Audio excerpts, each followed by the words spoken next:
أول شيء ألف مبروك. الله يتم له على خير ويرزقه الذرية الصالحة. أتمنى له التوفيق طبعا في حياته الزوجية. ونسأل الله سبحانه وتعالى أن يوفقهم في حياتهم ويرزقهم الذرية الصالحة، يعيشوا حياة سعيدة، حياة كلها فرح. إن شاء الله ربي يوفقهم إن شاء الله ويتممهم على خير. هذه حياة سعيدة وإن شاء الله ربي يوفقهم إن شاء الله.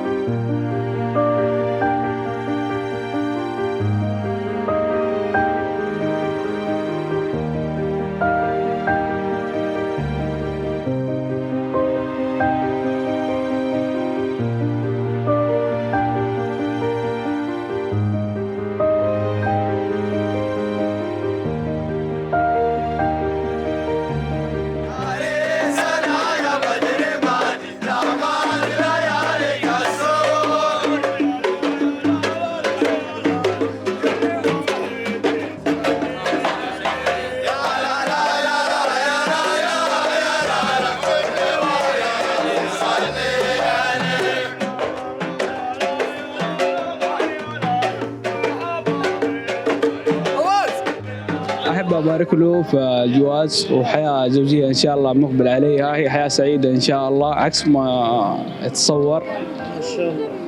والله يهنيه إن شاء الله في السنين إن شاء الله ويبارك له ويرزقه إن شاء الله ذرية الصالحة. عبد الرحمن صراحة يعني مميز جدا ولله الحمد. إنسان مرح، روحه حلوة خفيفة، إنسان قلبه أبيض واللي في قلبه على لسانه. وهذا الصراحة عبد الرحمن يعني يتعاشر خفيف العشرة يعني خفيف على القلب كمان إن شاء الله وحياة سعيدة. والسوني هذا يا أستاذ تقازي تنساه فترة معينة عشان الحرمة لازم لها وقت، والسوني له وقت. الله يتمم لك على خير يا ولد الخال، والف الف مبروك ومنك المال من العيال. اسمع، هل السوني أولى الحين؟ اترك السوني خلاص خلاص اعتزل من الحين. واسمع اعتزال. اسمع